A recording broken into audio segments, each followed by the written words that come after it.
Oke, kita mulai saja karena waktunya sudah menunjukkan pukul 7:05. Nanti yang lain biar menyusul. Baik, assalamualaikum warahmatullahi wabarakatuh. Selamat malam teman-teman semua. Alhamdulillah hari ini hari Senin kita bisa bertemu lagi untuk pembelajaran IPA ya. Seperti biasa, sebelum kita mulai, kita berdoa terlebih dahulu agar diberi kelancaran. Doa saya persilahkan. Ya, doa selesai. Baik, suara saya terdengar ya sama teman-teman semua ini. Baik, kita akan memasuki pembelajaran kita ya. Materi kita sekarang adalah IPA. Kemarin terakhir kita sampai pada pesawat sederhana dan cahaya ya. Nah, karena untuk semester 1 ini materinya sudah habis, bahkan bisa dibilang kemarin sudah lewat ya. Untuk yang pesawat sederhana dan cahaya itu untuk semester 2 seharusnya materi kita sudah habis, jadi saya akan mengulang kembali dari awal, tapi saya akan lebih banyak tanya jawab ya, biar teman-teman semakin paham, ingat. Kita kembali lagi dari bab pertama ya, fungsi organ tubuh manusia dan hewan ya. Di sini nanti akan lebih banyak tanya jawab.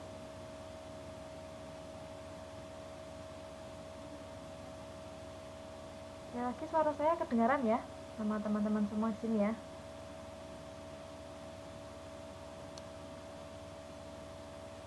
Kita akan ulang-ulang lagi untuk semester pertama ini karena materinya sudah habis. Kita ulang lagi mulai dari bab yang pertama, tapi saya akan lebih banyak tanya jawab dan latihan biar semakin paham ya. Ya, kita akan masuk lagi pada bab pertama, yaitu fungsi organ tubuh manusia dan hewan ya. Yang pertama, organ pernapasan manusia dan hewan. Kita masuk pada organ pernapasan manusia. Dulu pernah kita pelajari organ pernapasan manusia itu apa saja. Organ pernapasan manusia itu apa saja? Masih ingat? Organ pernapasan manusia itu apa saja?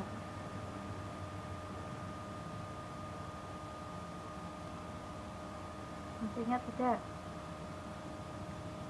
Ya, hidung, lalu apa lagi? Mulut, ya.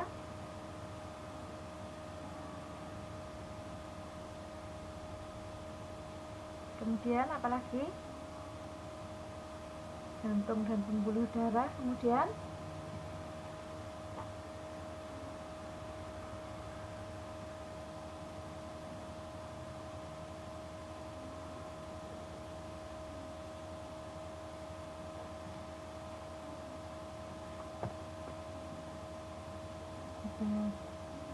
jantung, masih ada hidung, mulut, jawabannya. Lalu Mbak Elza menambahkan jantung dan pembuluh darah. Apalagi kira-kira?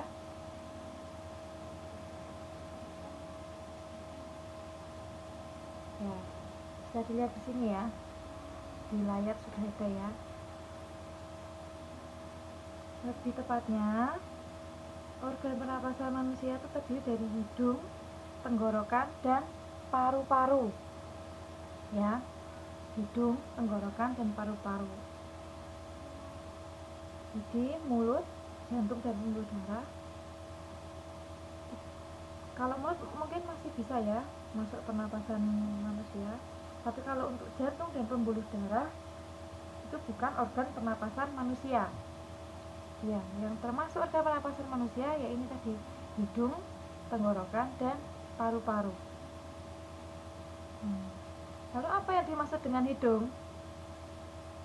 Apa yang dimaksud dengan hidung? Bisa lihat di sini ya. Hidung adalah organ pernapasan manusia yang paling luar. Nah, hidung merupakan jalan masuknya oksigen dan keluarnya karbon dioksida.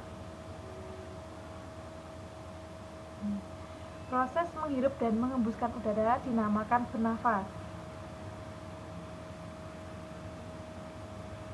Ya. Di dalam hidung terdapat rambut halus dan selaput lendir. Nah, fungsi rambut halus ini untuk menyaring udara. Ya, sedangkan selaput lendir berfungsi untuk menangkap benda asing yang masuk.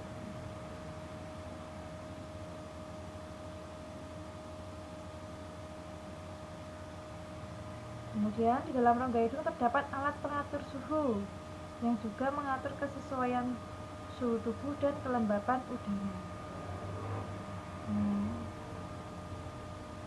Di hidung. Lalu yang kedua tenggorokan. Ada yang tahu apa yang dimaksud dengan tenggorokan? Bisa dituliskan apa yang dimaksud dengan tenggorokan.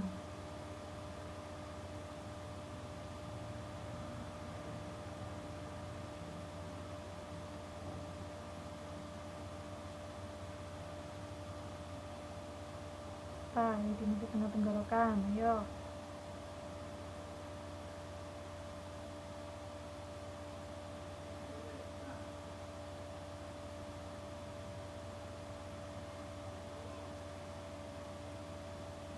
Jadi setelah hidung adalah tenggorokan. Ada yang tahu apa yang dimaksud dengan tenggorokan?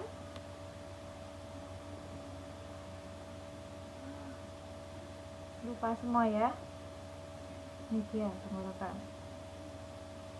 Kalau yang atas ini adalah gambar hidung. Nah, tenggorokan adalah ini dia. Tenggorokan disebut juga dengan faring.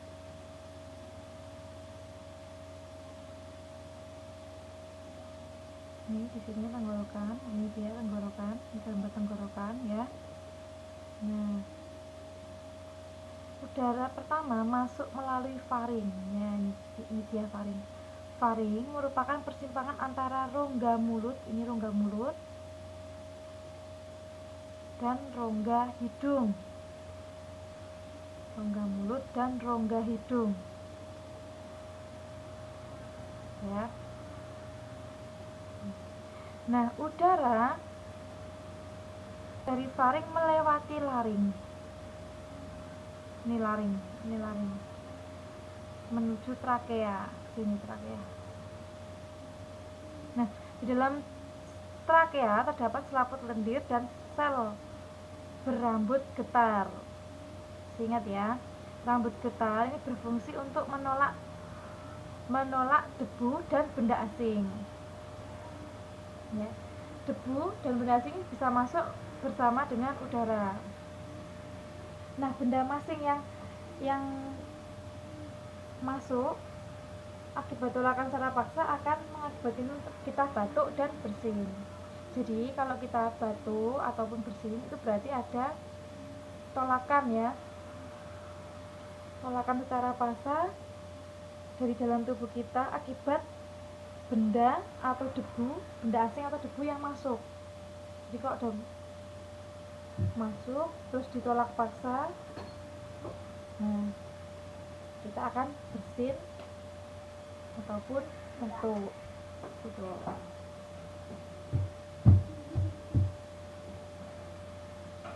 Kemudian trakea.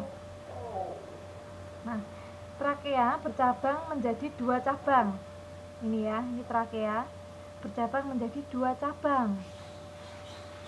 2 cabang batang tenggorokan atau disebut dengan bronkus. Nah, ini perlu diingat-ingat karena biasanya juga sering keluar pada saat ujian ya. Jadi trakea bercabang dari tenggorokan tadi masuk ke trakea. Trakea ini bercabang menjadi 2 cabang batang tenggorokan atau yang disebut dengan bronkus. Nah, percabangan tersebut disebut dengan bronkus kanan dan bronkus kiri. Kedua bronkus ini menuju paru-paru. Ini paru-paru ya. Ini paru-paru ini. Nah, ini paru-paru.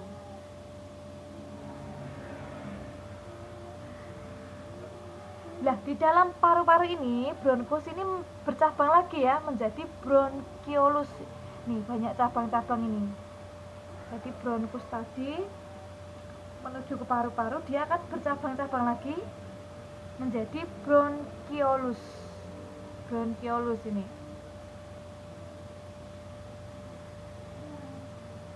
Nah, bronkus sebelah kanan bercabang menjadi 3 bronkiolus ya. Sedangkan yang sebelah kiri bercabang menjadi 2 bronkiolus. Nah, pada ujung bronkiolus ya, pada ujung bronkiolus terdapat gelembung-gelembung halus berisi udara. Gelembung-gelembung itu disebut alveolus. Nah, ini dia. Nah, pada ujung bronkiolus terdapat gelembung-gelembung halus berisi udara. Nah, ini dia yang disebut dengan alveolus. Nah, dinding alveolus ini mengandung kapiler darah. Nah, melalui kapiler darah itu terjadi pertukaran oksigen dan karbon dioksida. Ya, itu jelas ya. Lalu kita masuk ke alat pernafasan berikutnya, yaitu paru-paru. Nah, paru-paru sebetulnya merupakan sekumpulan gelembung alveolus. Tadi adalah sudah saya sebutkan alveolus tadi di atas ya. Ini dia alveolus. Gelembung-gelembung harus berisi udara ya pada ujung bronkiolus itu alveolus. Jadi paru-paru sebetulnya merupakan sekumpulan gelembung alveolus terletak di dalam rongga dada di atas sekat diafragma. Di atas sekat diafragma. Apa yang dimaksud dengan diafragma? Diafragma adalah sekat rongga badan. Ya, sekat rongga badan ini ya. Sekat rongga badan ini membatasi rongga dada dan rongga perut. Nah, paru-paru berada di dalam rongga dada. Paru-paru dilindungi oleh tulang rusuk dan tulang dada. Nah, proses pernafasan terdiri atas 2 tahap, yaitu menghirup udara inspirasi dan menghembuskan udara ekspirasi. Untuk memudahkan menghafal ini tuh bisa kita lihat ya. Kalau menghirup berarti masuk. Nah, in itu masuk. Jadi menghirup udara disebut juga inspirasi. Ya, menghirup udara inspirasi. Sedangkan menghembuskan udara disebut ekspirasi. Kalau in itu masuk, eks itu keluar. Jadi inspirasi itu menghirup udara, ekspirasi itu menghembuskan udara. Nah, pada tahap inspirasi, diafragma dan otot dada berkontraksi. Ya, rongga dada membesar, paru-paru mengembang dan udara masuk. Jadi kalau kita menghirup udara ya, rongga dada kita membesar. Nah, paru-paru kita mengembang. Ya. Bisa coba dipraktikkan. Nah, itu kan rongga dada kita akan membesar, paru-paru juga mengembang. Nah, itu udara masuk. Nah, kemudian pada saat ekspirasi, pada tahap ekspirasi, diafragma dan otot dada relaksasi, istirahat ya. Jadi rongga dada kembali normal, paru-paru kembali normal. Nah, udara keluar dari paru-paru. Jadi kalau pada saat masuk itu rongga dada mengembang, paru-paru juga mengembang, rongga dada membesar, paru-paru mengembang. Sedangkan pada saat kita menghembuskan udara, rongga dada, paru-paru kembali normal. Sedangkan pada proses pernafasan dibedakan menjadi 2. Ini ya, dibedakan menjadi 2. Yang pertama pernafasan dada dan perut. Pernapasan dada ini akibat kontraksi otot antar tulang rusuk. pernafasan dada terjadi akibat kontraksi otot antar tulang rusuk, sedangkan untuk pernapasan perut terjadi akibat kontraksi diafragma. Sampai sini ada yang mau ditanyakan tidak?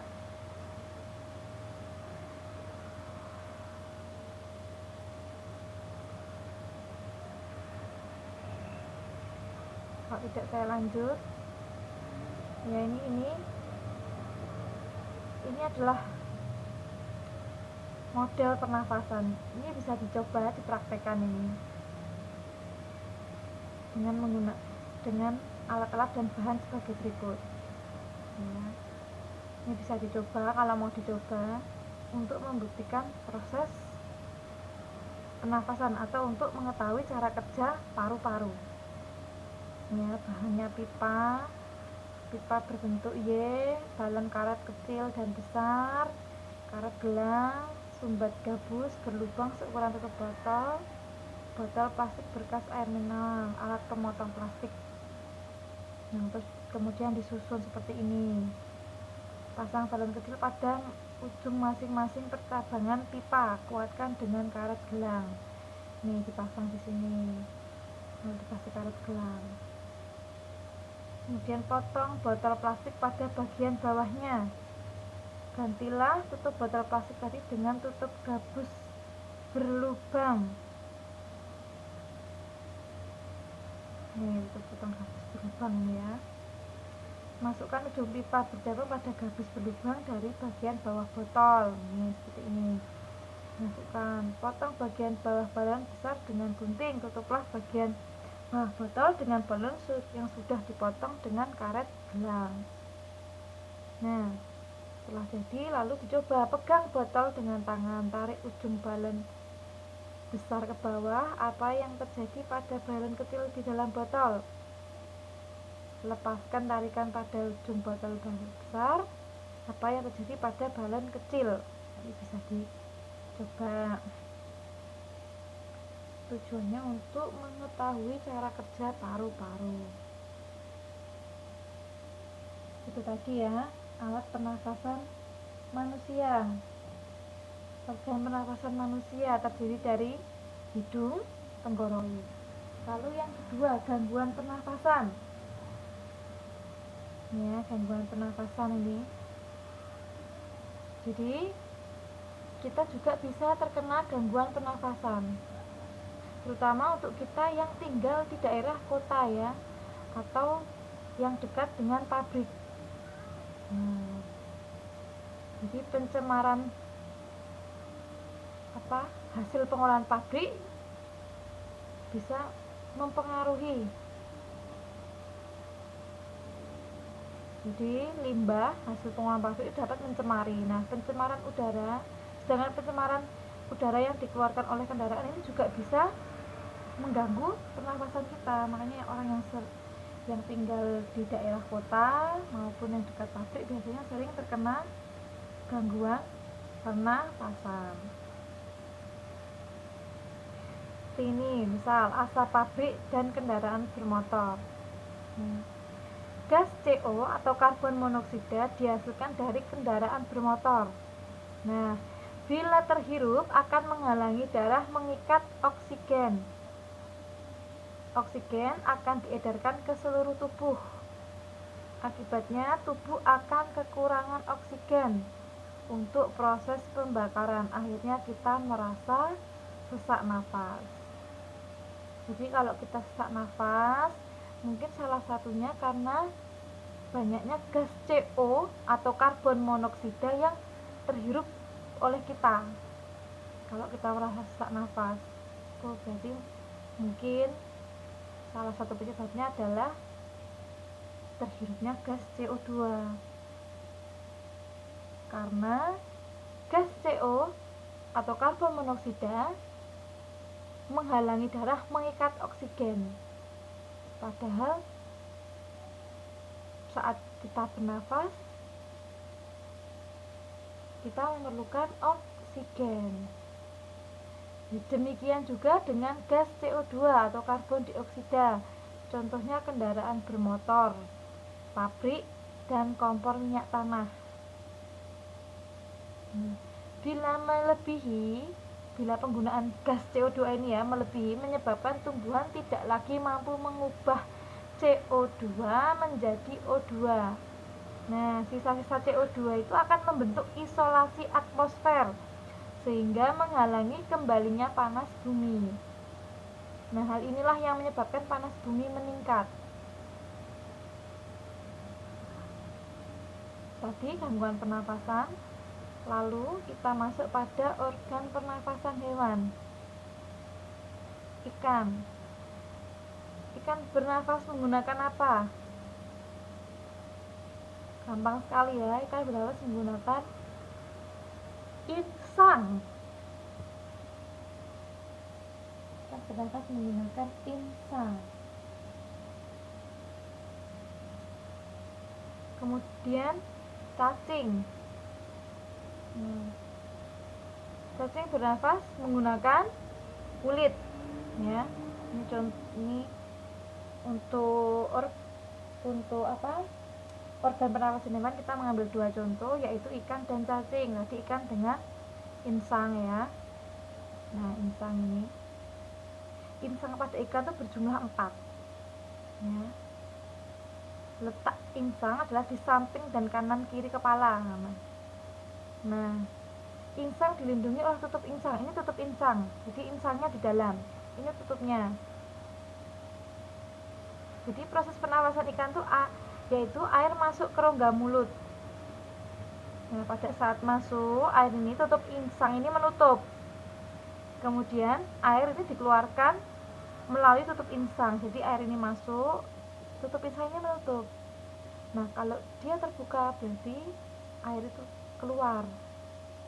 Nah, oksigen yang terkandung di dalam O2 ini kan, oksigen yang terkandung dalam air ini masuk melalui mulut ya, masuk melalui, kemudian diikat oleh kapiler darah pada insang. Nah, diikat pada kapiler pada insang, kemudian dikeluarkan melalui insang bersama dengan air tadi yang dihirup. Sedangkan untuk cacing, dia bernafas menggunakan kulit. Nah, pada permukaan kulit ini banyak pembuluh darahnya. Jadi cacing dapat secara langsung menyerap oksigen dan mengeluarkan karbon dioksida. Keluar masuknya oksigen dan karbon dioksida ya di kulit ini. Nah, melalui kulit ini. Oleh karena itu, cacing itu biasanya tinggal di tempat yang basah atau lembab, karena memudahkan dia untuk bernafas. Memudahkan cacing untuk bernafas, makanya banyak kita jumpai di tempat yang basah atau yang lembab ya, karena kan dia bernafas menggunakan kulit. Jadi kalau dia tinggal di tempat yang lembab atau tempat yang basah, itu akan memudah pernafasan. Nah, sampai sini ada yang mau tanyakan tidak? Organ pernafasan pada makhluk hidup. Sebelum kita masuk lagi pada organ pencernaan makanan manusia. Untuk organ pernafasan pada makhluk hidup, ada yang mau ditanyakan? Atau tidak?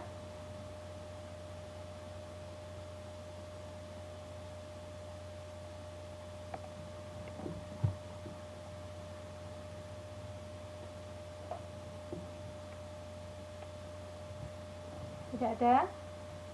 Tidak ada, kita lanjut pada organ pencernaan makanan manusia.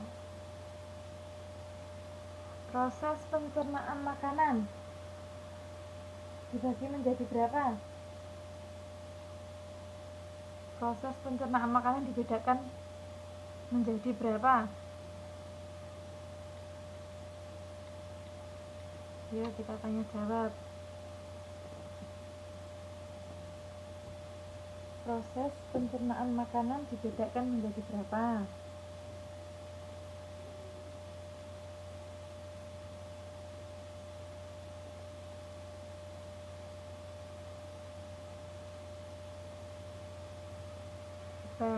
Saya hidupkan mic-nya saja ya, kalau menulis mungkin memakan waktu lama.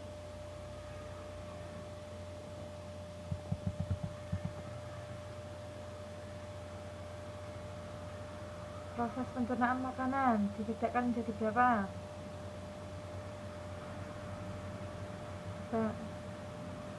Kenapa?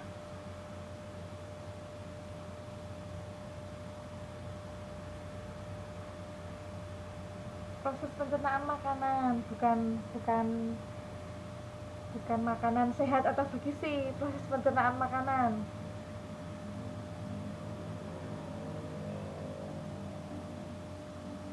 Proses pencernaan makanan dibedakan menjadi dua. Ada ya. Nah, yang pertama pencernaan makanan secara mekanis.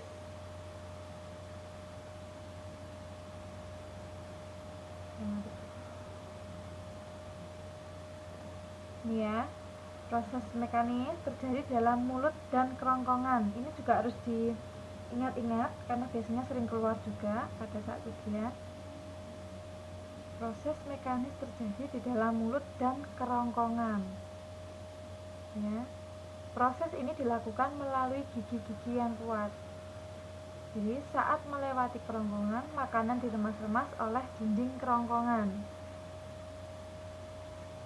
Kemudian pencernaan makanan secara kimiawi. Pencernaan makanan secara kimiawi. Proses kimiawi terjadi di dalam mulut, lambung, dan usus. Jadi kalau mekanis di dalam mulut dan kerongkongan, sedangkan kimiawi di dalam mulut, lambung, dan usus. Nah, pencernaannya dilakukan oleh enzim. Kalau mekanis tadi melalui gigi-gigi yang kuat ya. Nah, saat melewati kerongkongan, makanan diremas-remas oleh dinding kerongkongan. Nah, kalau kimiawi, prosesnya dilakukan oleh enzim.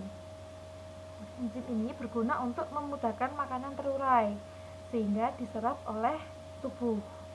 Nah, tadi proses pencernaan makanan dibedakan menjadi dua. Yang pertama mekanis, yang kedua kimiawi. Yang mekanis di dalam mulut dan kerongkongan, sedangkan yang kimiawi di mulut, lambung, dan usus. Ya, kalau mekanis tadi melalui gigi-gigi dan dinding kerongkongan, sedangkan pencernaan secara kimiawi dilakukan oleh enzim prosesnya ya. Tadi. Lalu susunan alat pencernaan.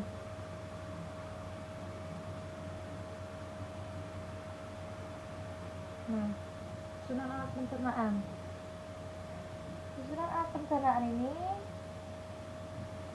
jadi untuk mendukung proses pencernaan. Susunannya bisa kita lihat pada gambar ya. Itu yang pertama ada gigi, yang kedua lidah, 3 kelenjar ludah, 4 kerongkongan, 5 lambung, 6 kelenjar pankreas, 7 hati, 8 kantong empedu, yang 9 usus halus, 10 usus besar, 11 usus buntu, 12 umbai cacing, 13 anus. Nah, itu tadi susunan alat pencernaan ya. Ada 13 pada gambar itu bisa kita lihat. Susunan alat pencernaan. Yang pertama kita masuk pada rongga mulut. Nah, dalam rongga mulut, organ di dalam rongga mulut yaitu terdiri dari gigi, lidah, dan air liur.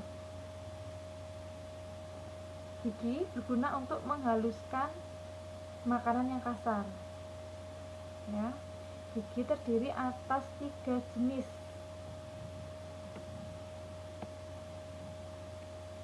Di atas 3 jenis. Yang pertama gigi seri. Letaknya pada susunan paling depan. Bentuknya seperti kapak. Ya, gigi seri ini berguna untuk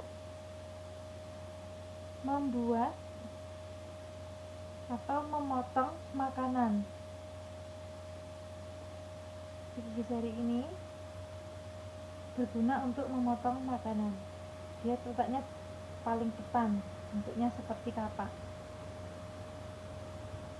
Nih dia paling depan ini. Ya, yang ini. Ini. Gigi seri ini kepada anak-anak.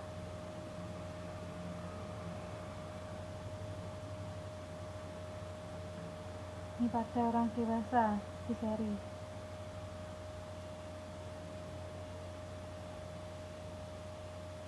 Kemudian yang kedua yaitu gigi taring. Letaknya di sebelah samping gigi seri. Ini dia. Nih. Ini ya, letaknya di samping gigi seri, samping kanan dan kiri ya. Itu dia gigi taring.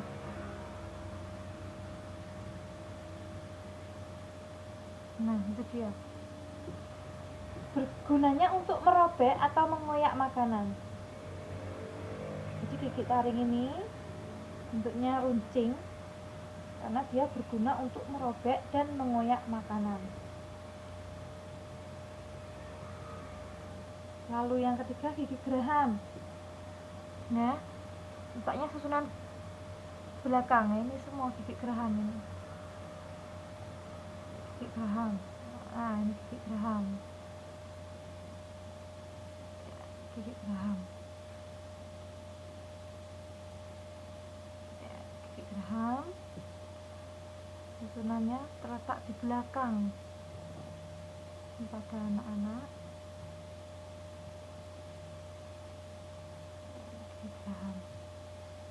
Jadi bentuk permukaannya lebar ya, ini kan lebar permukaannya, bentuk lebar dan bergelombang karena dia berfungsi atau berguna untuk mengunyah makanan ya, berfungsi untuk mengunyah makanan. Nih, geraham bentuknya lebar dan bergelombang karena berfungsi untuk mengunyah makanan. Tapi itu dia, yang pertama adalah mulut ya. Dalam mulut terdapat gigi. Gigi dibagi menjadi 3, yaitu seri, taring, dan geraham. Kemudian dalam mulut terdapat lidah. Nah, dia terletak di bagian dasar rongga mulut. Nah, fungsi lidah ini untuk mengatur letak makanan saat mengunyah ya. Juga membantu untuk menelan makanan. Jadi dia mengatur letak makanan, juga membantu menelan makanan. Nah, pada lidah dilengkapi dengan saraf peka terhadap rasa. Bisa diperhatikan pada gambar nih ya. Ini yang nomor 1 ini. Di sini terdapat saraf perasa pahit, saraf peka perasa pahit. Kemudian yang di samping kanan kiri ini, nomor 2 ini perasa asin. Yang nomor 3 ini perasa asam. Nah, yang nomor 4 atau di ujung lidah ini perasa manis. Itu dia perasa manis. Lalu organ yang terdapat di rongga mulut lainnya adalah air liur. Air liur ini dihasilkan oleh kelenjar ludah. Ya, kelenjar ludah ini ada 2 bagian. Kelenjar ludah bagian atas dan bawah. Ini air liur ini melicinkan dan membasahi makanan agar mudah ditelan. Jadi fungsinya ini melicinkan dan membasahi makanan agar mudah ditelan. Nah, di dalam air liur itu mengandung enzim ptialin dan amilase. Enzim ptialin dan enzim amilase. Enzim ini berfungsi untuk mencerna karbohidrat secara kimiawi. Misal kalau kita mengunyah nasi, ya, kalau kita mengunyah nasi itu kan karbohidrat ya. Semakin lama kan terasa manis, ya. Saat kita mengunyah nasi semakin lama terasa manis karena enzim yang terkandung dalam air liur itu mengubah zat tepung menjadi gula. Zat tepung menjadi zat gula, makanya pada saat kita mengunyah nasi itu lama-lama terasa manis.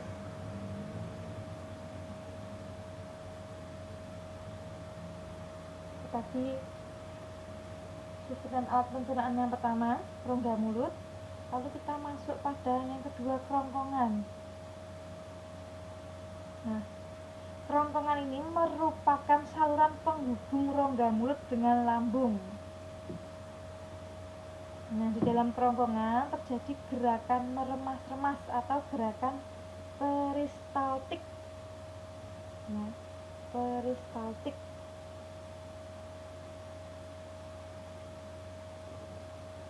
Diingat-ingat ya, dalam kerongkongan terjadi gerakan meremas-remas. Nah, yang disebut dengan gerakan peristaltik.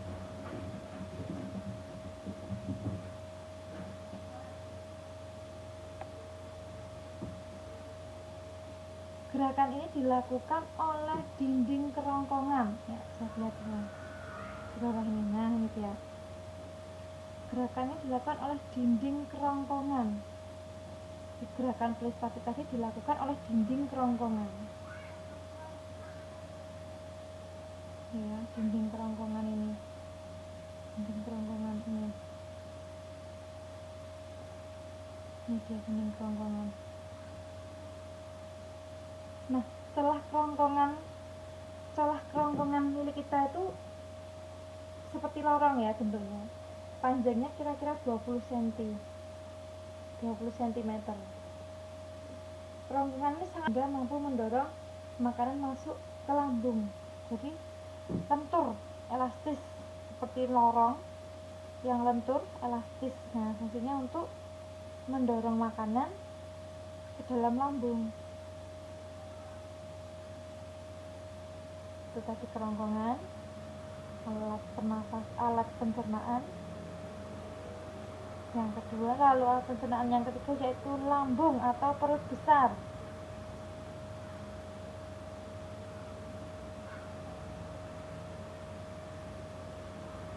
Lambung atau perut besar. Lambung terletak di dalam rongga perut sebelah kiri atas. Nah, di dalam lambung ini makanan akan diaduk-aduk oleh dinding lambung. Ya, makanannya kan diaduk oleh dinding lambung. Jadi di dalam lambung makanan terjadi proses pencernaan secara kimiawi. Dia ada mekanis dan kimiawi ya. Kalau kimiawi itu mulut, lambung, dan usus. Ya, mulut, lambung, dan usus.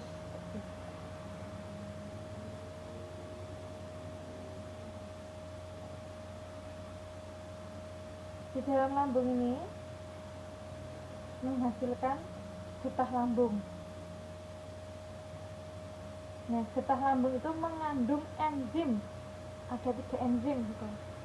Jadi getah lambung itu mengandung 3 enzim. Yang pertama enzim pepsin yang mengubah protein menjadi pepton.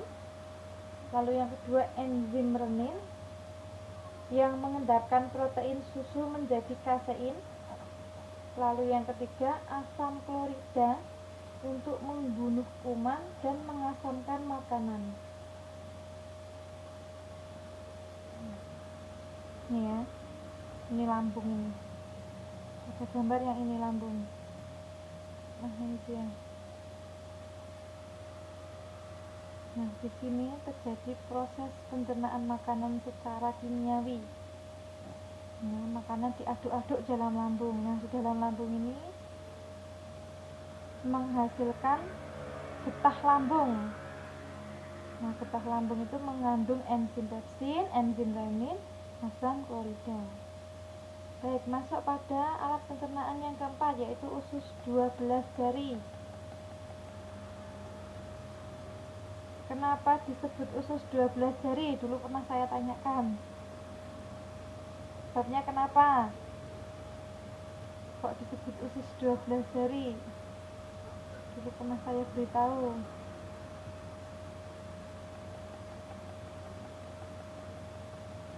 Kenapa? Coba.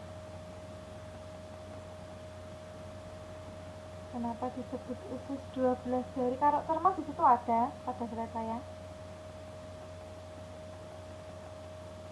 Kenapa disebut usus 12 jari?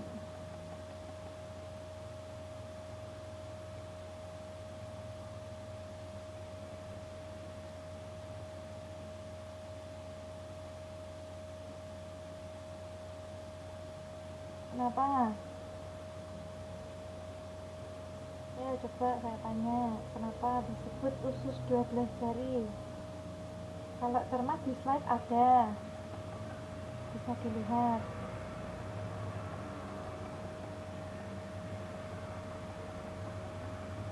Ya, karena panjangnya kira-kira 12 jari orang dewasa, maka dia disebut usus 12 jari. Maka disebut usus 12 jari. Nah, di dalam usus ini makanan dicerna kembali.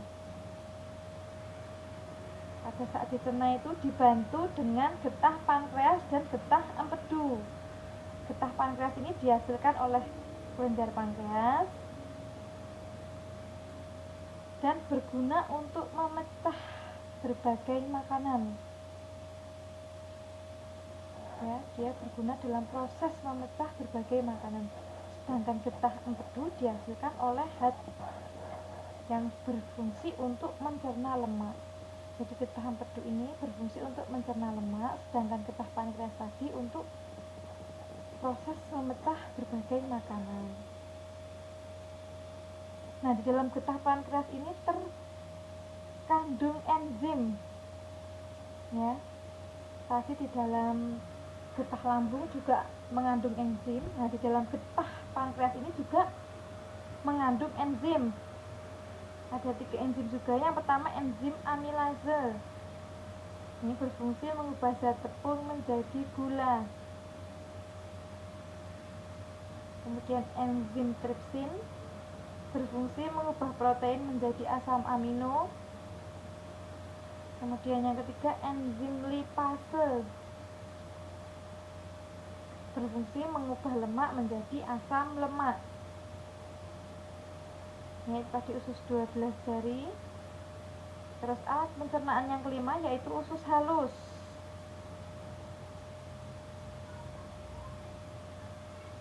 Usus halus ini usus terpanjang dari saluran pencernaan ya. Dia usus terpanjang, ini bisa dilihat di sini. Ini usus halus. Bisa dilihat pada gambar. Usus halus itu yang ini. Yang melungker-melungker ini. Dia merupakan usus terpanjang dari saluran pencernaan.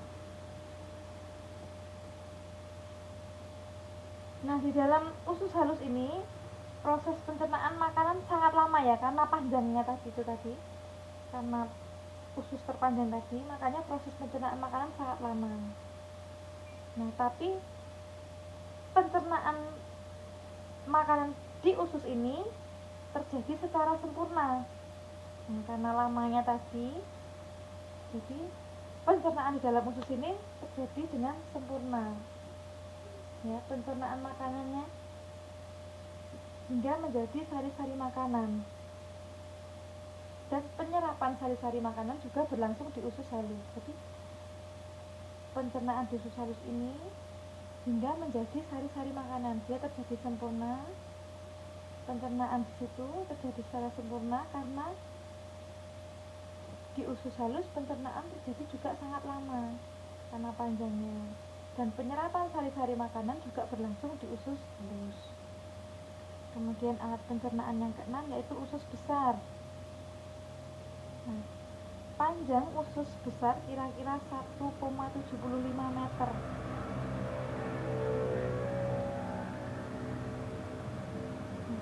Besarnya 2 kali usus halus. Kalau usus halus tadi kan kecil, tapi panjang sekali ya. Nah, kalau usus besar ini kebalikannya, dia besar tapi tidak begitu panjang, yaitu dikira-kira panjangnya 1,75 meter. Nah, di usus besar ini terjadi penyerapan sisa-sisa makanan. Kalau di usus halus tadi penyerapan sari-sari makanan berlangsung ya. Kalau di sini penyerapan sisa-sisa makanan dan penyerapan air. Nah, sisa zat cair dialirkan ke ginjal. Kemudian diproses menjadi air seni atau kencing itu. Pipis itu ya. Jadi penyerapan air itu terjadi di usus besar. Nah, sisanya dialirkan ke ginjal yang kemudian diproses menjadi air seni. Nah, di dalam usus besar ini terdapat bakteri pembusuk. Gunanya apa bakteri pembusuk ini?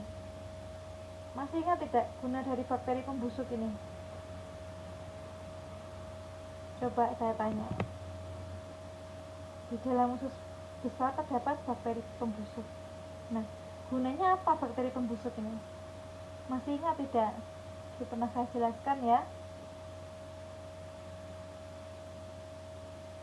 Apa guna bakteri pembusuk dalam usus besar ini? Coba. Apa gunanya bakteri pembusuk dalam usus besar ini?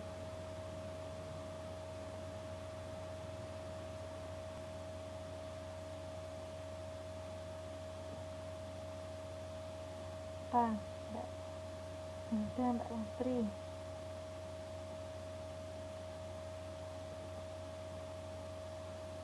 Nah, bakteri pembusuk pada usus besar ini apa?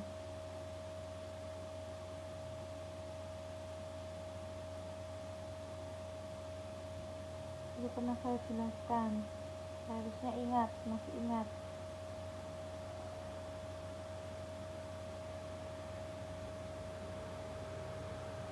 Lupa semua ini. Kok belum ada yang memberi jawaban? Ayo, apa guna bakteri pembusuk dalam usus besar? Gampang sekali loh, namanya saja bakteri pembusuk.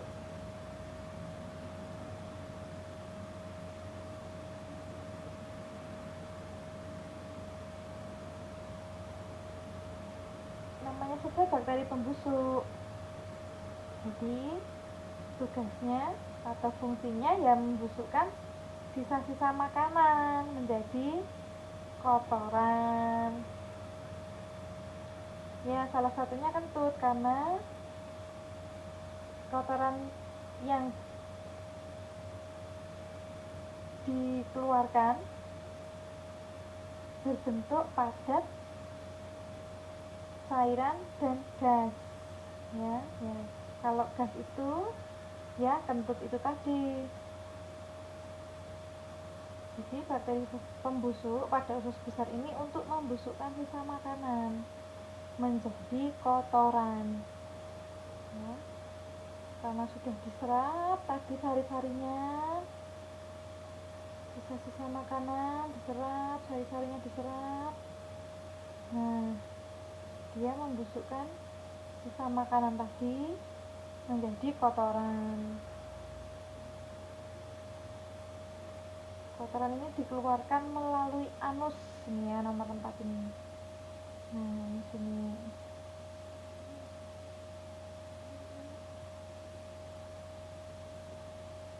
Nah, itu tadi alat pencernaan makanan pada manusia. Sampai dengan sini ada yang mau ditanyakan? Jika ada, kita lanjut lagi. Hubungan makanan dan kesehatan.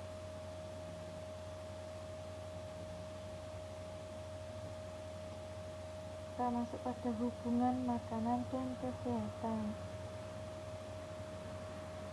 Kira-kira kalau kita tidak lapar, kira-kira kalau kita tidak makan, rasanya gimana?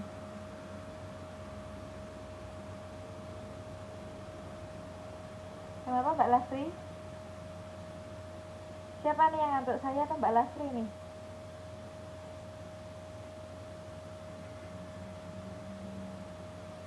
Kalau kita tidak makan, kira-kira rasanya apa?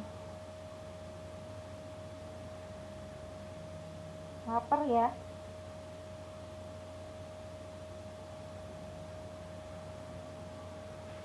Selain lapar, terus kalau kita lapar, rasanya apa lagi kalau tidak makan selain lapar?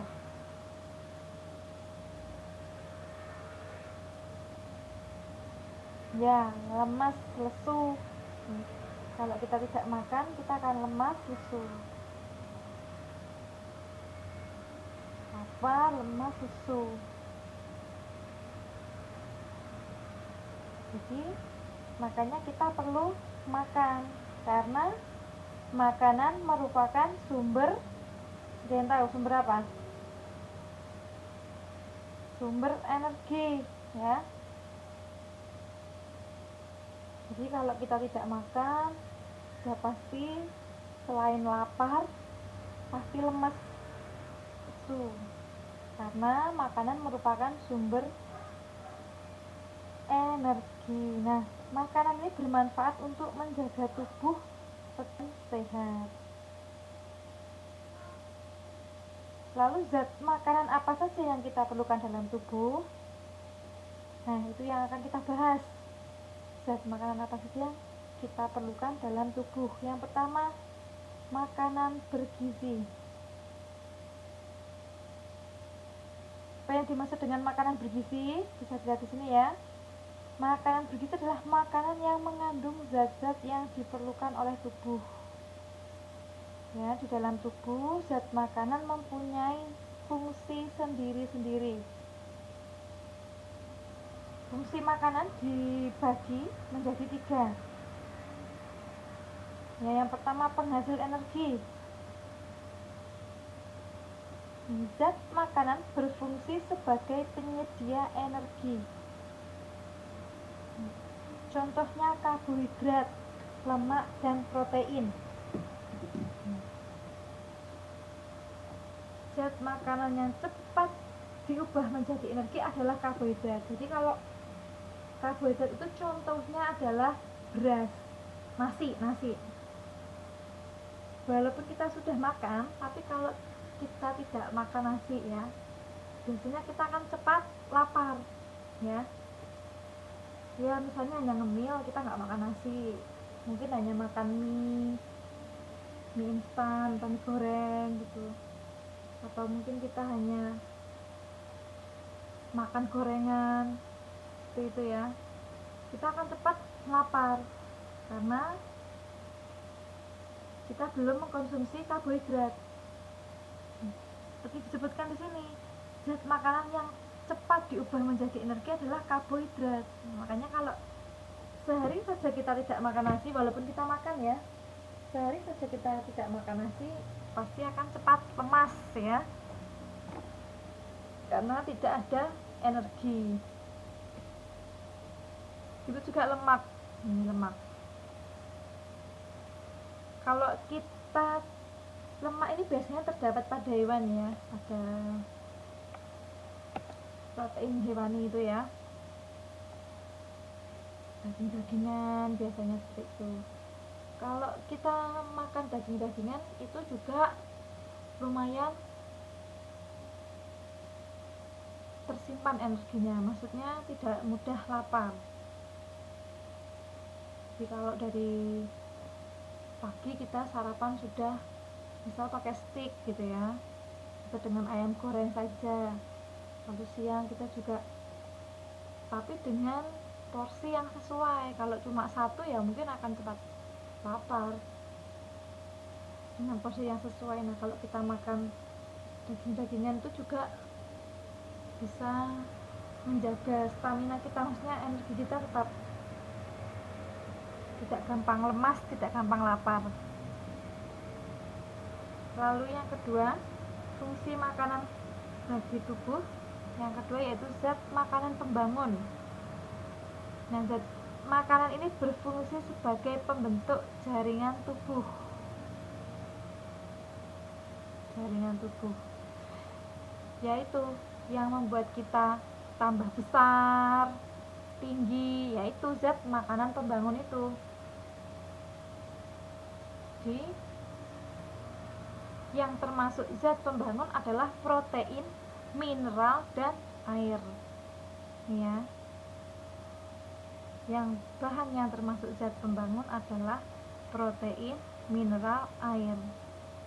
Nah, kita bisa tumbuh besar, tumbuh tinggi itu berkat zat makanan pembangun.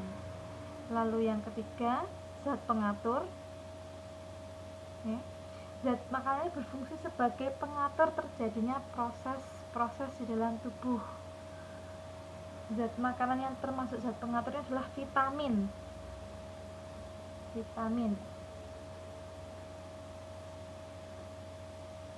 Kemudian kita masuk pada bahan-bahan makanan yang mengandung gizi. Itu tadi fungsi makanan ya.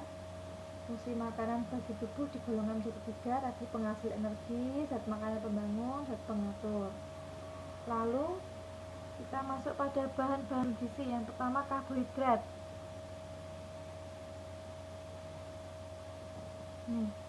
Bahan makanan yang mengandung karbohidrat antara lain beras, terigu, kentang, umbi-umbian, dan sagu.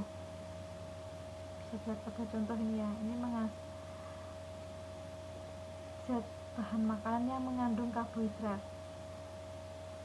Manfaat karbohidrat yang pertama adalah penghasil energi, membentuk cadangan makanan, dan memberi rasa kenyang. Nah ini memberi rasa kenyang.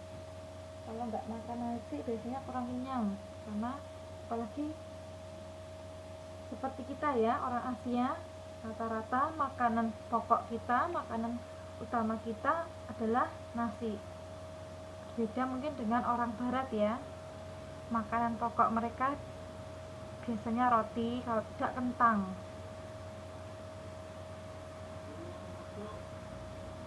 Lalu yang kedua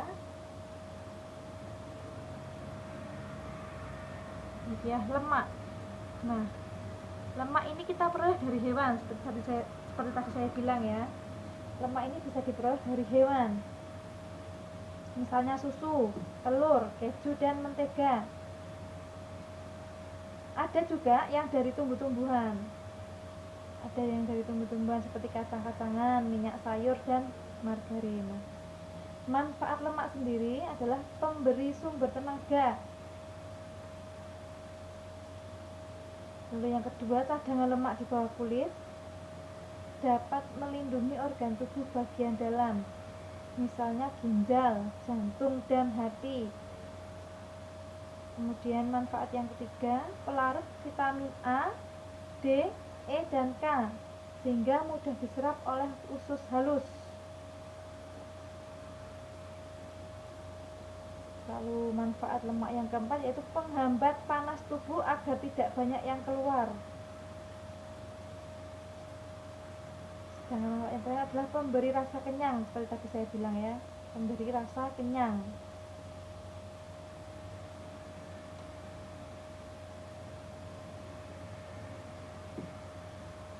Yang ketiga, bahan makanan yang mengandung gizi ketiga yaitu protein. Nah, protein ini dibagi menurut sumbernya ya. Yang pertama berasal dari hewan atau disebut protein hewani, contohnya hati, daging, telur, ikan, susu, keju. Kemudian protein nabati atau yang berasal dari tumbuh-tumbuhan, contohnya kacang-kacangan, tahu, dan tempe. Manfaat protein bagi tubuh yang pertama membangun sel, yang kedua mengganti sel yang rusak, yang ketiga mengatur keseimbangan nitrogen dalam tubuh. Nah, kalau tadi kan manfaatnya membangun sel dan mengganti sel yang rusak. Jadi kalau kita pengen terlihat kulit kita tidak gampang keriput, terus tetap segar, yaitu kita banyak konsumsi makanan yang mengandung protein. Daripada gambar ya, susu, telur, tempe, tahu. Lalu bahan makanan bergizi yang keempat adalah mineral.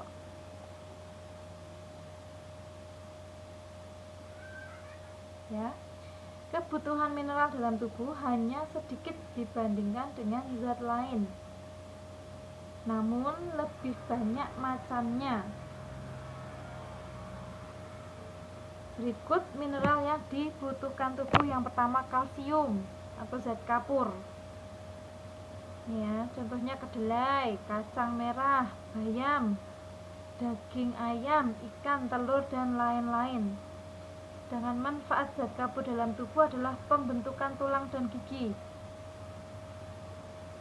membantu proses pembekuan darah. Yang ketiga, membantu fungsi saraf dan otot. Lalu mineral fosfor. Contoh makanan yang mengandung fosfor antara lain kacang merah, jagung, mete, udang, daging ayam, sapi, dan lainnya. Lalu manfaat fosfor dalam tubuh diantaranya membentuk tulang dan gigi. Jadi hampir sama dengan kalsium tadi ya. Kemudian yang kedua, menjaga keseimbangan cairan tubuh. Lalu mineral yang ketiga yaitu zat besi atau Fe. Contoh makanan yang mengandung zat besi antara lain bayam, daun ubi jalar, daun kelor, kedelai, telur, daging ayam, sapi, hati, dan kacang panjang. Jadi kalau kita kurang darah, zat besi itu biasanya berhubungan dengan darah ya. Kalau kita kurang darah biasanya kita kurang zat besi. Kalau kita darah rendah seperti itu ya, gampang pusing, kemungkinan kita kekurangan zat besi. Jadi sebaiknya mengkonsumsi makanan-makanan yang mengandung zat besi seperti pada contoh itu tadi. Nih bisa dilihat sini, manfaat zat besi adalah pembentuk hemoglobin dalam darah ya, yang bertugas untuk mengangkut oksigen ke dalam tubuh. Jadi kalau kita kekurangan darah, kemungkinan kita kekurangan zat besi. Orang yang kekurangan zat besi ini biasanya akan menderita anemia atau disebut dengan kekurangan darah. Jadi orang anemia itu orang yang kekurangan zat besi. Lalu mineral yang keempat yaitu yodium. Makanya mengandung yodium gampang sekali ya, garam, ikan laut, dan sayuran. Manfaat yodium bagi tubuh yaitu diperlukan sebagai pembentuk hormon tiroksin. Jadi hormon ini berfungsi untuk pembentuk hormon tiroksin ini dihasilkan oleh kelenjar gondok.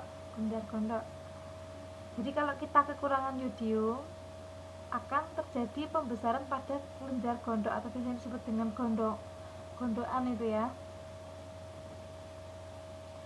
Jadi kalau kita kurang garam atau kekurangan yodium, karena pada umumnya yodium terdapat pada garam ya, bisa terjadi pembesaran pada kelenjar gondok seperti pada gambar itu ya, orang yang sakit gondok itu. Lalu mineral yang kelima yaitu fluor.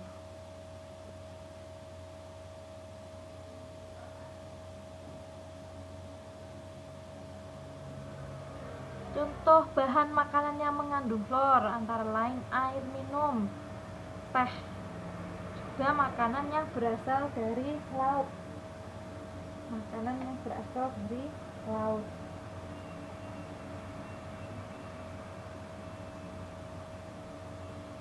Dan manfaat dari fluor ini adalah mencegah karies gigi karena sifat makanan melawan efek asam. Mineral yang kelima adalah yang keenam adalah air. Air ini mempunyai peranan penting ya. Jadi pembakaran karbohidrat akan meningkatkan suhu tubuh. Jadi agar suhu tubuh kembali normal, maka air-air yang ada di dalam tubuh sebagian dikeluarkan dari pori-pori kulit atau disebut keringat. Makanya biasanya kalau kita habis lari-lari atau kita beraktivitas yang berat-berat gitu ya, kita akan keringatan karena disitu terjadi pembakaran karbohidrat yang meningkatkan suhu tubuh. Nah, biar suhu tubuh kita normal kembali, air yang di dalam tubuh itu dikeluarkan. Nah, itu yang disebut dengan keringat. Dan air ini di dalam tubuh berguna untuk satu, mengatur panas mengangkut makanan. Yang ketiga, mengangkut sisa pembakaran. Dan yang keempat, membentuk cairan tubuh. Air ini tentu saja ya kita peroleh dari air minum. Jadi sebaiknya kita banyak minum air karena sangat diperlukan oleh tubuh. Air bisa juga diperoleh dari bahan makanan lain, terutama buah itu ya, karena buah kan sering mengandung air.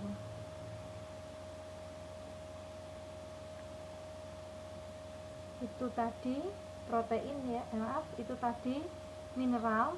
Jadi mineral yang ada dalam tubuh tadi ada 6. Yang pertama kalsium, fosfor, zat besi, fluor, dan air. Lalu bahan makanan bergizi yang kelima yaitu vitamin.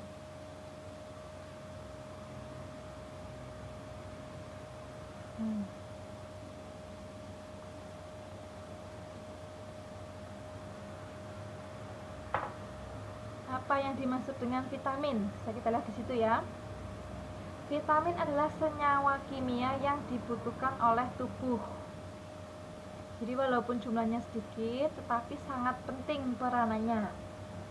Karena tubuh tidak bisa memproduksi vitamin, maka harus diperoleh dari bahan makanan. Nah, manfaat vitamin untuk memperlancar metabolisme dalam tubuh.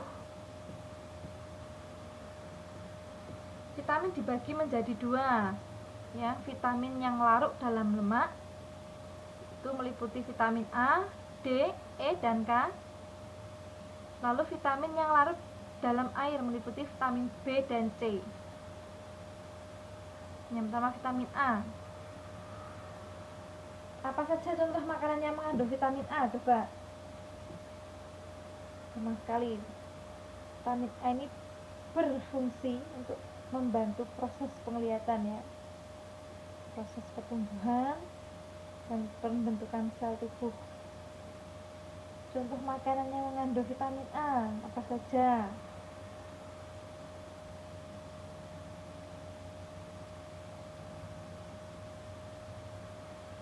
Bisa dituliskan vitamin A.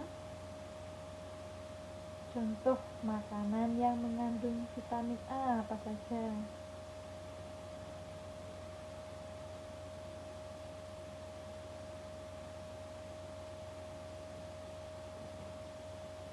Mudah sekali ya, vitamin A itu kan untuk membantu proses penglihatan. Sudah pasti ya, wortel.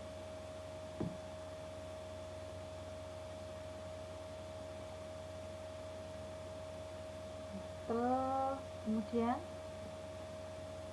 apa lagi? Kangkung, daun singkong, pepaya. Kemudian vitamin B vitamin B ini contohnya kacang hijau, daging, telur, sayur. Membantu proses pembakaran dalam tubuh. Lalu vitamin C kita cepat saja, kita langsung saja ya. Berfungsi untuk mencegah gusi berdarah dan membantu proses pemulihan setelah sakit. Dulu pernah saya bilang ya, biasanya kalau orang habis operasi itu dianjurkan atau diberi vitamin C biar karena cepat pulih jahitannya atau pada saat rasa sakit yang dirasakan ya setelah operasi. Kemudian vitamin D ini dia berfungsi membantu pembentukan tulang dan gigi. Biasanya bisa kita peroleh pada sinar matahari. Sinar matahari ini membantu proses pembentukan vitamin D ya, yang membantu pembentukan tulang dan gigi. Kemudian vitamin E. Vitamin E ini untuk meningkatkan kesuburan tubuh.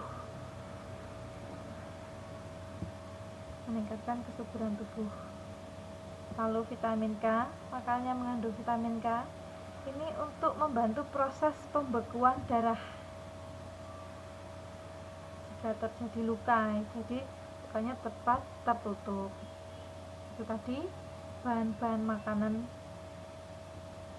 bergizi ya, bahan makanan bergizi. Lalu kita masuk pada menu makanan bergizi seimbang.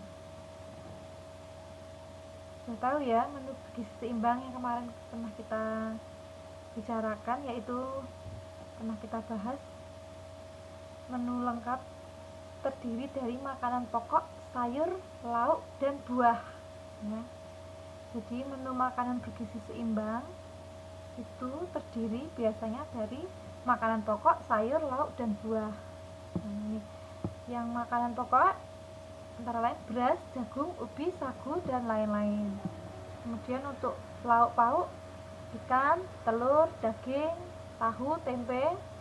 Sedangkan untuk sayur banyak sekali macamnya ya, bayam, kangkung, labu, kacang panjang. Kemudian buah ini juga banyak sekali macamnya, pepaya, pisang, jeruk. Itu tadi menu makanan bergizi seimbang, biasanya terdiri dari karbohidrat ini, sayur, lauk, dan buah. Kemudian menu seimbang menjadikan tubuh sehat ya, pernah kita bahas mengapa orang sakit tubuhnya kurus ya, karena pada waktu sakit kebutuhan gizi tidak terpenuhi. Nah, makanya kita perlu menu seimbang. Supaya tubuh kita sehat itu kita perlu menu seimbang. Itu kalau orang sakit tubuhnya menjadi kurus karena kebutuhan gizinya tidak terpenuhi. Nah, lalu kenapa ada orang gemuk? Karena kebutuhannya melebihi.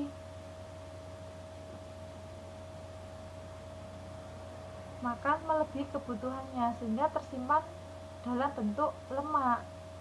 Nah, lemak yang berada di bawah kulit ini akan terus bertambah hingga menjadikan tubuh gemuk. Kemudian cara mengolah bahan makanan yang benar kemarin ya. Yang pertama, agar kandungan gizi bahan tidak terlalu banyak yang hilang, maka dicuci dulu sebelum dipotong. Jadi dicuci dulu baru dipotong, jangan dipotong dulu baru dicuci, biar kandungan gizinya tidak hilang. Kemudian memperhatikan lamanya air mendidih. Jadi kalau terlalu lama dimasak, dia akan merusak zat gizi ya, karena terlalu lama jadi zat gizi yang terkandung dalamnya akan rusak. Kemudian jangan dipanaskan berkali-kali ya, jangan dipanaskan berkali-kali karena akan merusak nilai gizi yang terkandung di dalamnya. Itu tadi mengenai makanan bergizi ya. Lalu kita masuk pada organ peredaran darah manusia. Organ peredaran darah manusia. Masih ingat kemarin alat peredaran darah manusia itu apa saja? Masih ingat tidak? Alat peredaran darah manusia dalam tubuh apa saja? Bisa bantu saya tolong tuliskan.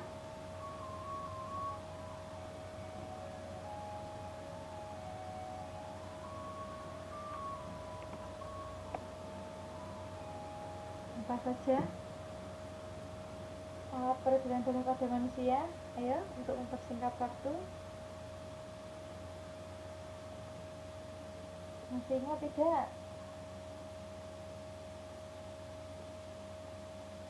Tadi alat pernafasan, mulut, hidung, kerongkongan, dan paru-paru. Nah, kalau alat peredaran darah kita apa saja? Yuk, masa lupa?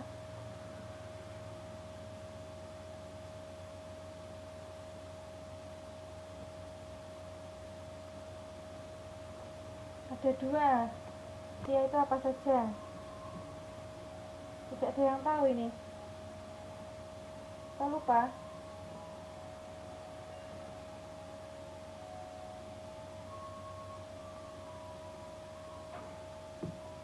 Mudah sekali ya, masa lupa?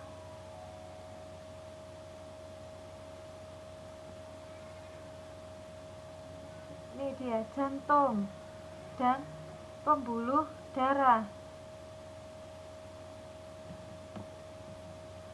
Lupa ya?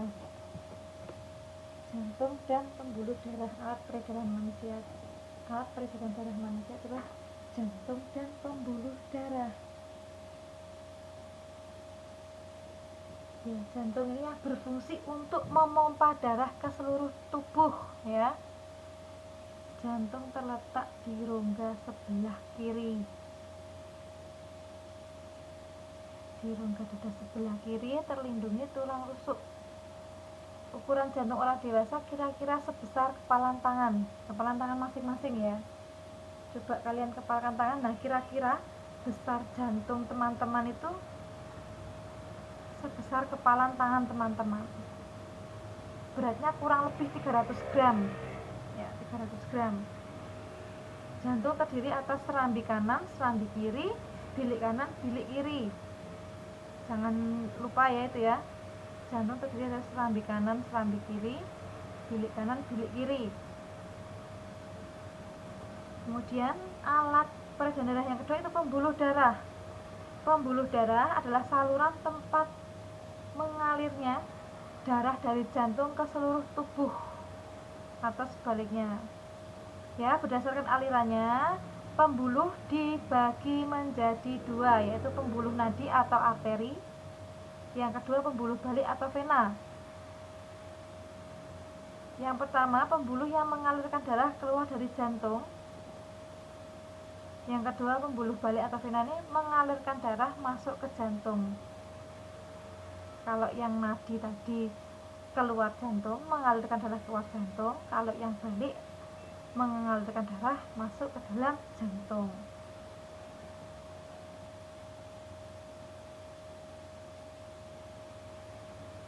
Ini ya. Ini proses peredaran darah. Nah, peredaran darah manusia terjadi dalam pembuluh darah, disebut peredaran darah tertutup. Dibedakan menjadi dua. Peredaran darah kecil adalah peredaran darah dari jantung ke paru-paru dan kembali ke jantung. Lalu yang kedua peredaran darah besar, peredaran darah dari jantung ke seluruh tubuh kecuali paru-paru dan kembali ke jantung. Nih, cara kerja jantung adalah sebagai berikut.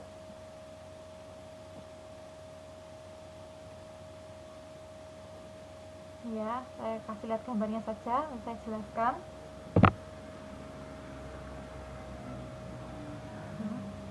Cara kerja jantung itu yang pertama, jika serambi kiri mengembang,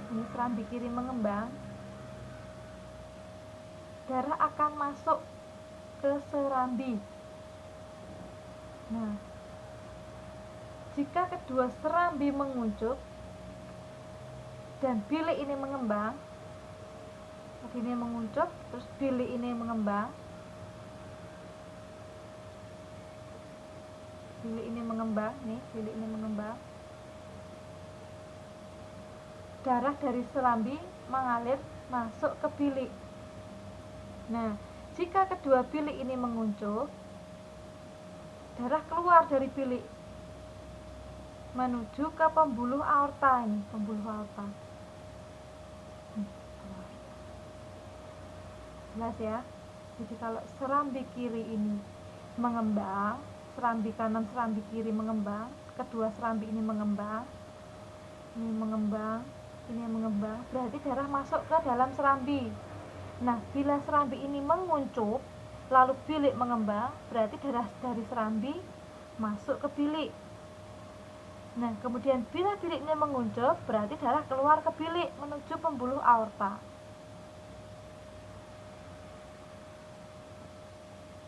Tadi cara jantung. Lalu gangguan organ peredaran darah. Jadi dalam peredaran darah juga ada gangguan organnya. Yang pertama hipertensi atau tekanan darah tinggi. Ya. Hipertensi ini dapat mengakibatkan pecahnya pembuluh darah. Pecahnya pembuluh darah yang terjadi di otak disebut dengan stroke. Jadi kalau ada orang terkena stroke, artinya pembuluh darahnya yang ada di otak pecah. Ya, pembuluh darahnya ada di otak pecah, maka dia kena stroke. Sedangkan untuk penyebab tekanan darah tinggi belum tahu secara pasti ya, tapi bisa diduga karena stres, makan berlebihan, merokok, dan banyak minum alkohol. Kemudian gangguan organ peredaran darah yang kedua yaitu penyakit jantung bawaan. Ini biasanya sudah diderita sejak bayi dalam kandungan ya. Biasanya kelainan pada katup jantung. Lalu gangguan organ peredaran yang ketiga yaitu aterosklerosis. Aterosklerosis adalah penyempitan pembuluh arteri karena penimbunan lemak atau kolesterol. Nah, timbunan lemak ini membentuk kerak pada dinding arteri. Akibatnya lubang arteri menjadi sempit. Nah, penyempitan ini yang mengakibatkan tekanan darah tinggi. Penderita aterosklerosis biasanya karena terlalu banyak makan makanan berlemak. Tadi gangguan organ peredaran darah ada 3 ya, hipertensi, penyakit jantung bawaan, kemudian aterosklerosis. Lalu yang keempat adalah memelihara organ peredaran darah. Nah, agar terhindar dari gangguan peredaran darah, kita perlu memelihara organ peredaran darah. Yang pertama, mengurangi makanan berlemak, kemudian olahraga teratur, pola makan sehat, mengendalikan emosi agar jantung tidak terlalu berat. Nah, sampai sini ada yang mau ditanyakan? Ada yang mau ditanyakan tidak?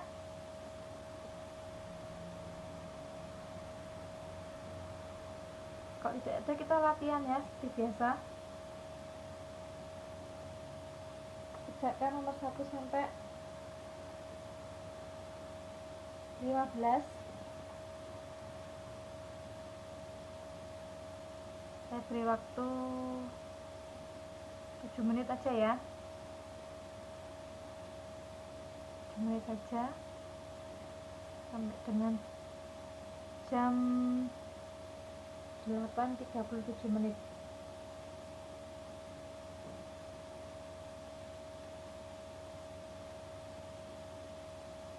Silakan kerjakan.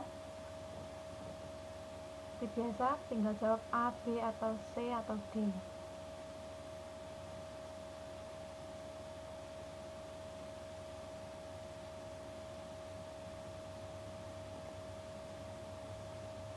Tolong kerjakan ya, biar saya tahu. Harapannya betul semua ya, karena kemarin sudah pernah kita pelajari. Sekarang kita hanya mengulang.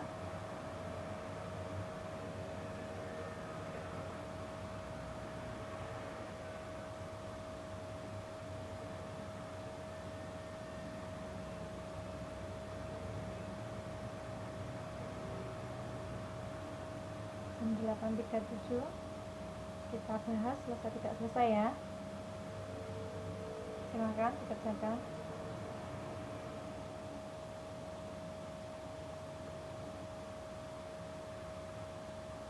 Minim salah 2 ya. Kalau salahnya masih banyak, nanti saya suruh ulang lagi. Karena kita pelajari dulu, kita hanya mengulang sekarang. Jadi harapannya teman-teman sudah paham. Silahkan dikerjakan.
Dua menit lagi waktunya.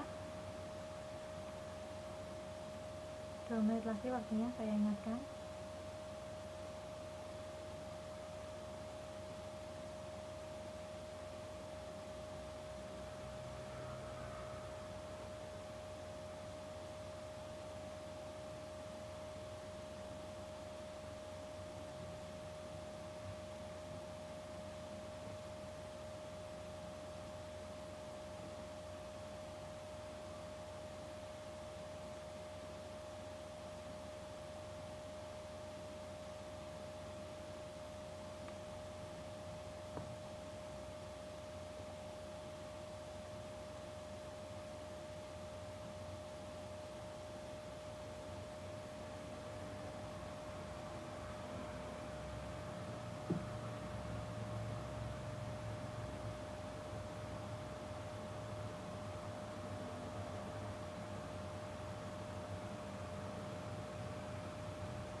waktunya selesai. Mana ini jawaban dari teman-teman? Mbak Elda, Mbak Lastri, kok belum ada ini jawabannya?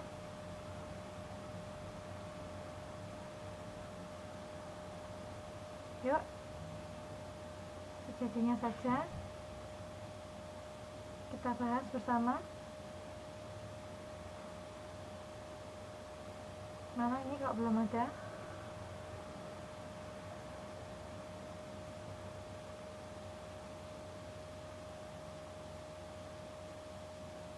Dikirimkan saja jawabannya, seadanya saja.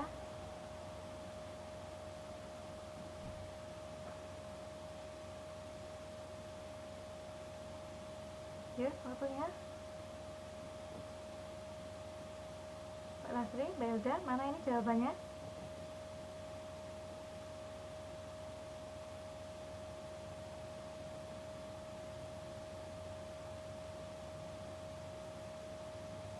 Sudah selesai belum?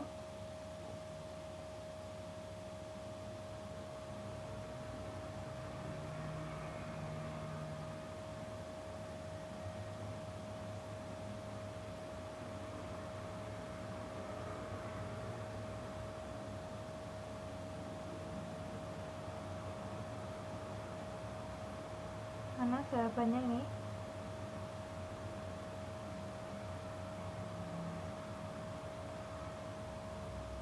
Yuk, dikirimkan saja.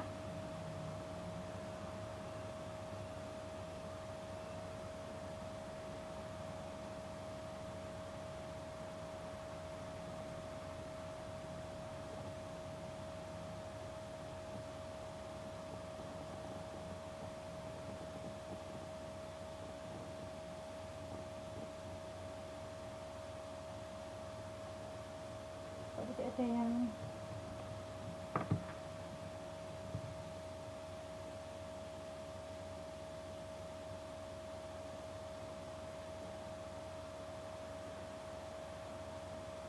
dikirimkan saja jawabannya. Kalau belum jadi tidak apa-apa.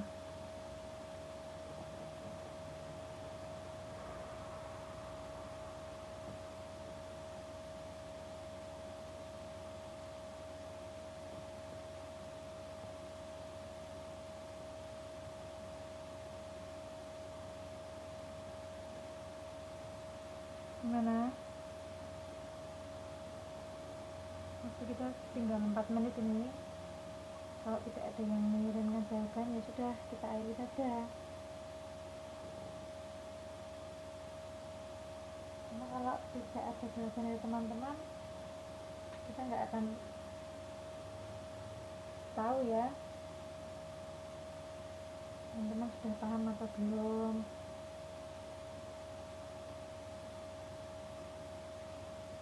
Kita akan bahas hasil jawaban dari teman-teman, tapi kalau tidak ada, kalau tidak dikirim, tidak mengerjakan, ya sudah, tidak usah kita bahas, kita tutup saja ya pembelajaran kita.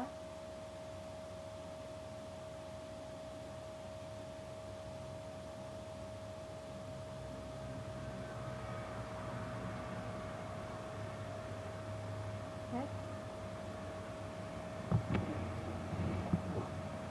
Karena tidak ada yang mengirim jawaban, ya sudah, kita tutup saja pembelajaran kita kali ini.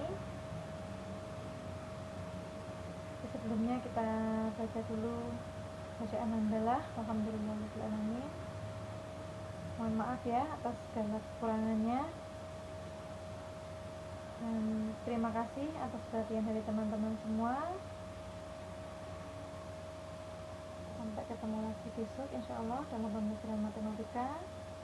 Sekian dari saya. Wassalamualaikum warahmatullahi wabarakatuh.